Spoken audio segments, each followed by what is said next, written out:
Thank you. Thank you for having me on this very important program. By the way, my name is Mamshid Jallo, the Chief Executive Officer of the Birkama Area Council. What is the role of Birkama Area Council? Now, Birkama Area Council is an institution established by an Act of Parliament dated as far back as the colonial period. Its responsibility basically is to provide service and infrastructure to provide the citizens of West Coast region in particular all their development needs where possible, depending on the circumstances. Most importantly, availability of resources. We've learned that you also do issue paperwork when it comes to land. Is that the case? Yes, very well. We are very much involved in the administration of land. My office is involved in two folds. One is at the level of my office as the Chief Executive Officer. The other one is, as a member of the Land Administration Board of West Coast Region. I'm a member. Now, coming back to the first one, which of course is the land administration, which of course takes most of my time during the course of the day. We are very much involved in the sense that we are involved in the establishment of ownership, if you like, or occupancy, in relation, from one party to another. So that if time allows us, I just go into the process of that. Now, our involvement here is that, as an institution responsible of compound registration, we are also deeply involved in the transfer, of property from one party to another. Now, the process here is that, it starts at the level of the alkali. Where a document is required called the local transfer, where the two parties will come together in the presence of the alkali, do whatever they are supposed to do in terms of agreement in sales, which we are not concerned about. The amount of money that is involved, we are not concerned. Now, the alkali attests to the transfer that it is from one party to another. Now, from there, you are requested to go to the physical planning to have a sketch plan, and not only a sketch plan, but an approved sketch plan, which of course is attested to by the regional physical planning officer, and it is stamped to indicate that it is a land that is free of trouble. It's a land that is not within a designated area, and those type of things. When that is done, then that's why you are required to go to the bank with the two documents that you have. At the Eco Bank for that matter, and then pay $5,000, which is the land transfer fee. When you pay that, a receipt is given to you. The money goes into the council's coffers. Bank receipt is given to you, and then you come to the office here and go to the land transfer office, where a lady will give you. There is a lady who is responsible of drawing the receipt to ensure accountability.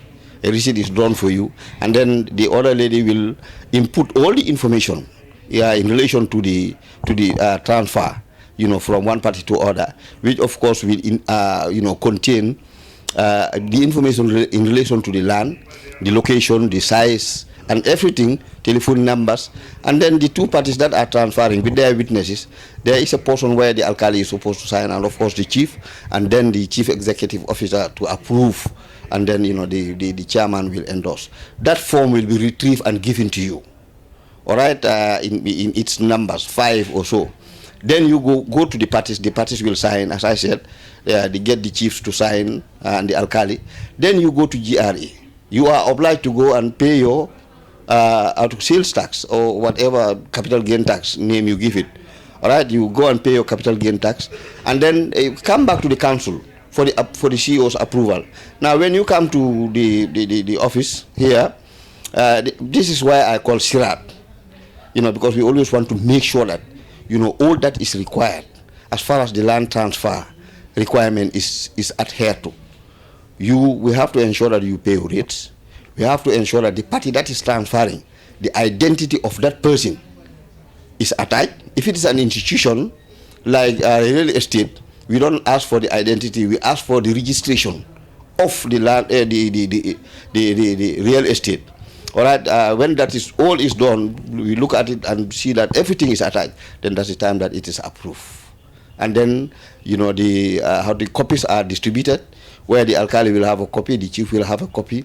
The person that is taking over will have a copy, and this office will have a copy. Physical planning will also have a copy, just to ensure that, everything is intact.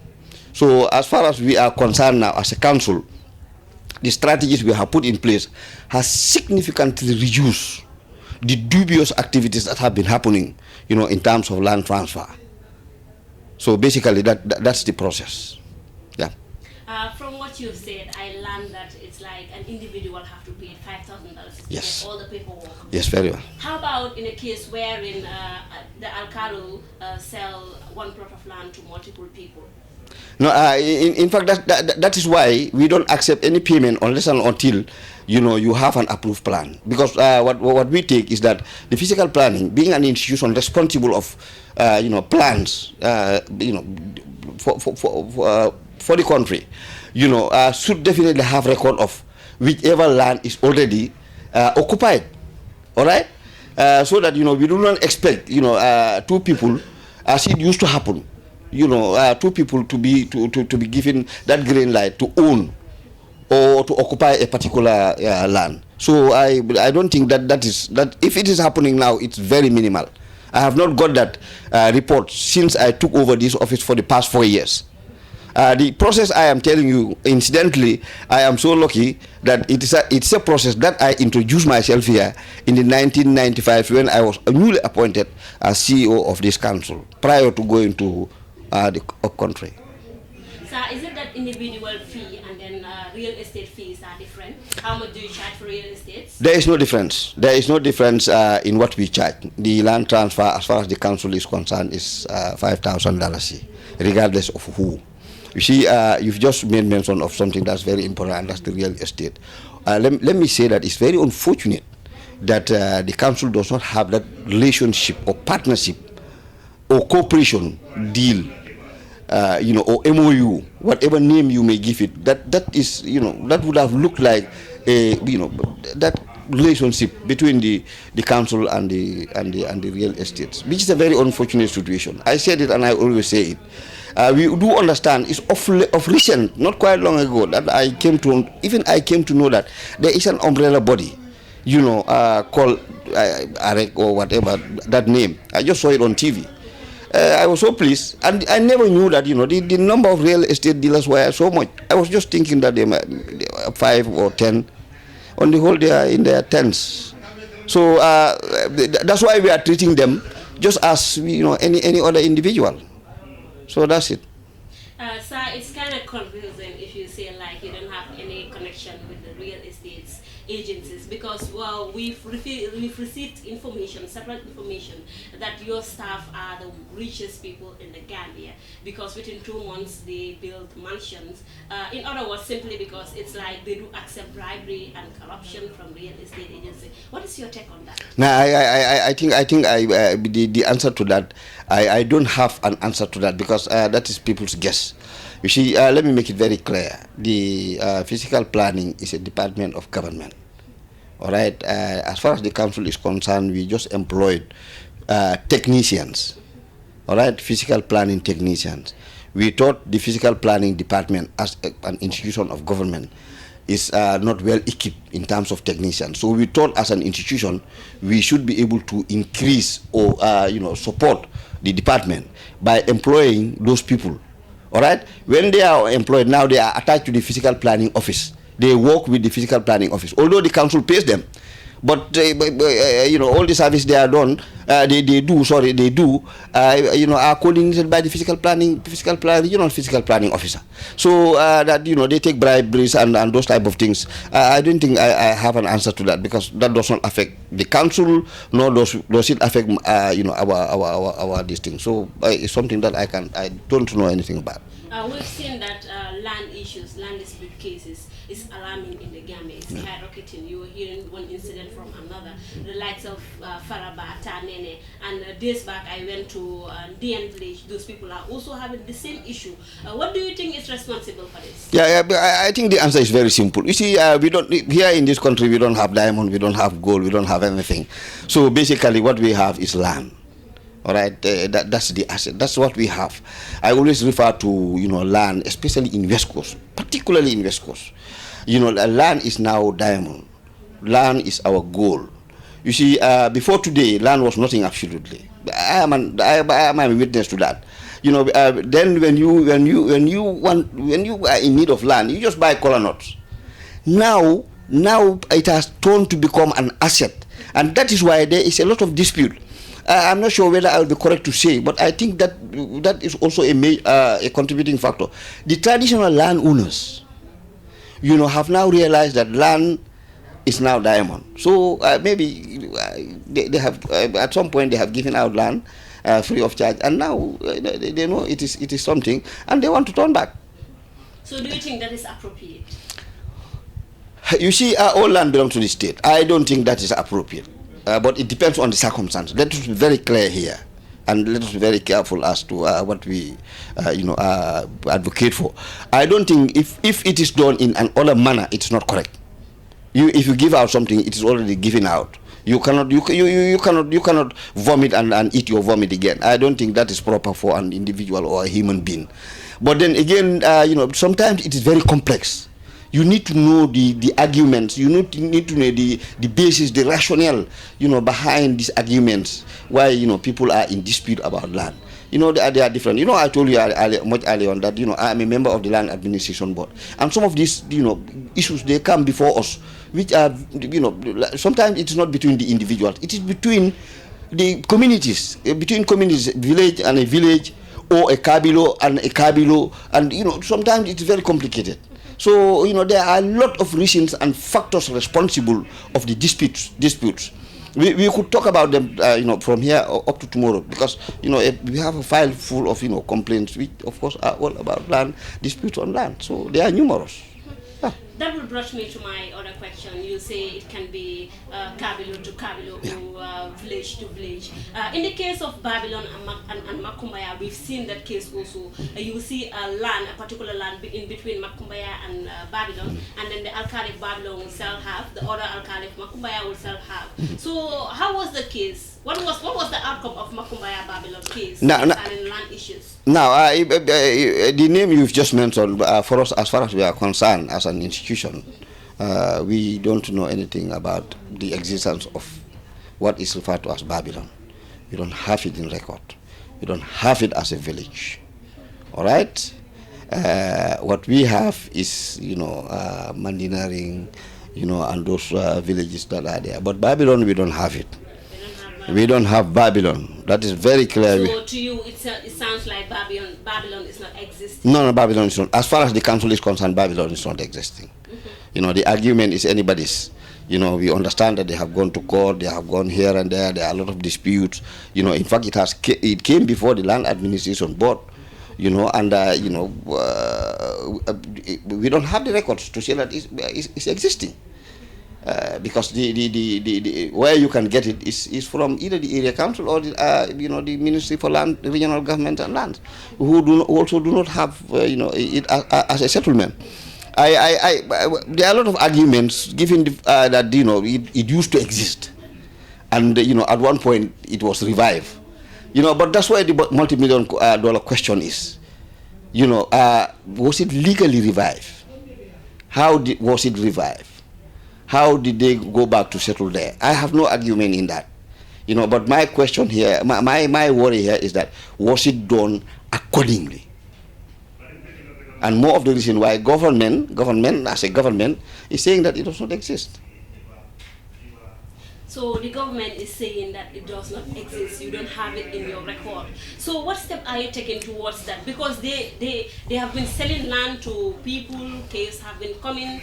What's your take on that? That's a wonderful question. I'm very happy to shed light on that. Prior to this government, towards the last period or the last days of the previous government, a decision was made by the previous government at a meeting held in Lameng, where I was present, and the ministers present declared, of course including the Minister of Regional Government then, declared that Babylon does not exist. And as a result, the Director of Physical Planning was assigned to go and do the demarcation so that the area that is referred to as Babylon will be split and shared amongst the villages that surround the area. All right, that exercise, as far as I know, has never been carried out.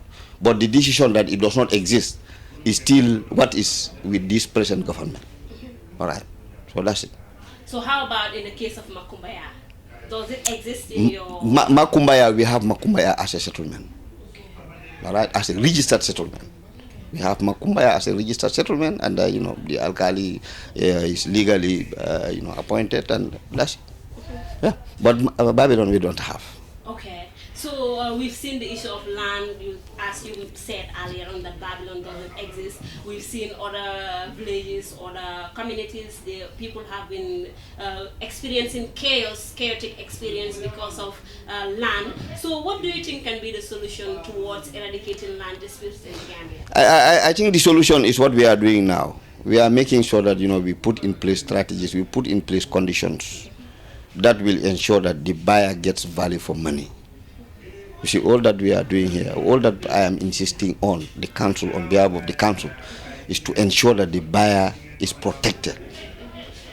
So that tomorrow, there is nobody who can come around and say, no, I own this land.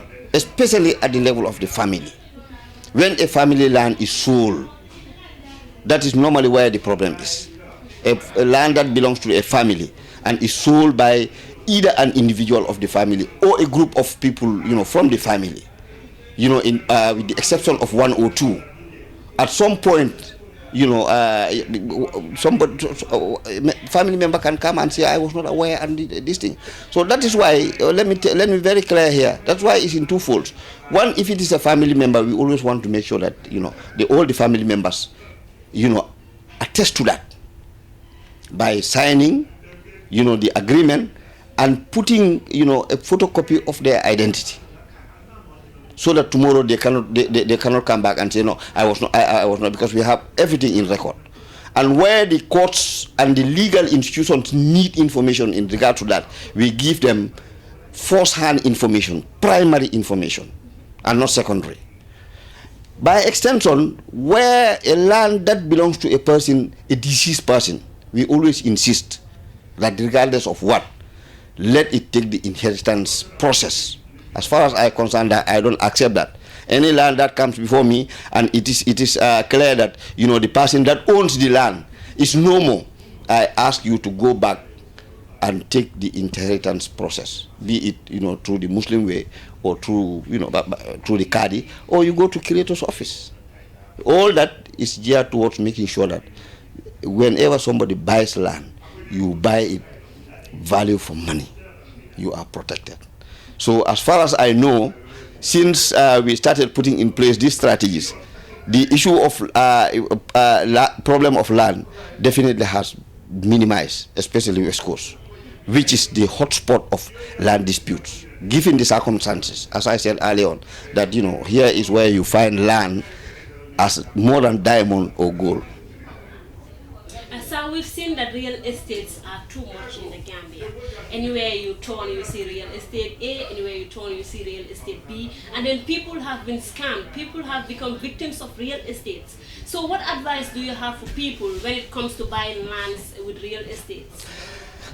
I have to be very careful here. You see, real estates I respect very well. Respect in the sense that I would think that their main aim and objective is to provide land to the people, at an affordable price.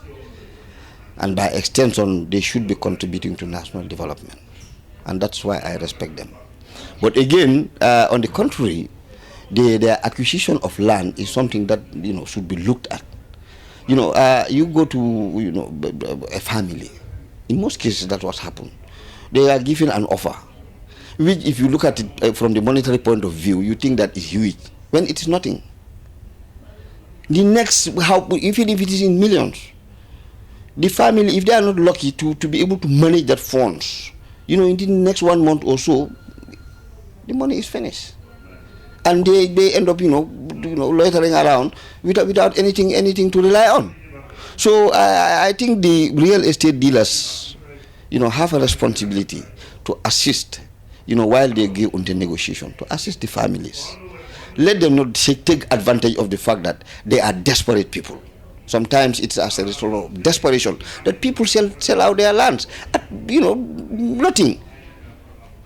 You see, this is my personal advice. I don't have an iota of idea as to how much they sell their lands. But all that I know is that in most cases, land are being sold, as a result of conditions. We all know the poverty situation of this country. We know what people are struggling with. And we know, what is available as far as, people are concerned in terms of asset is only land. All right? So basically, I challenge the land estate dealers as Gambians, as part of the community, to definitely be sympathetic with those people they deal with in terms of land administration. Thank you. It's like you so respect real estate agencies. I very well respect them. As I said, I see them as contributors to national development. As I said it earlier, I never knew that they number to that extent, that to tens of this thing. I thought they were just 5 or so. But then, to be very frank, some may be repeatable. Some I have seen starting to go bankrupt, and some starting to have problems here and there. And as a result, when that happens, there is somebody somewhere who is affected. I have seen somebody who is already paid his money, and now the real estate agent is run away.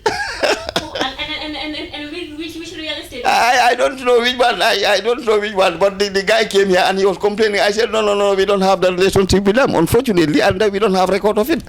So I don't even want to know the real estate, please.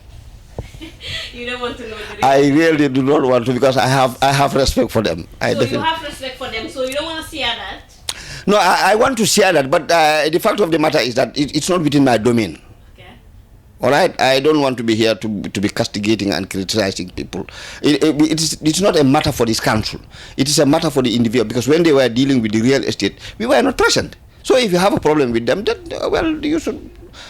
If the council was involved in the deal, then if you have a problem, you come to the council. We could be of help, and that's why I don't want to go to that extent. Okay, so what advice do you have generally for the general public concerning land dispute cases in the Gambia? No, I just want, as a Gambian, I just want us to take, this land administration, very seriously, and very factual. Let's be open to each other. Let it be cheating free. Those type of things. I think we should, our civilization should pass that stage. You see, and that's why I said I respect the real estate dealers as, providers of service in terms of, getting land to people more affordable and more guaranteed than certain individuals. Because they acquire land through the normal process and the right way, and acquire it regardless of, whatever they do with it. I see it as an authentic, transaction. So more of the reason why I would advise that, let's all come together. Put our efforts together, and then help each other to make sure that we all let it be a give and take, win-win situation.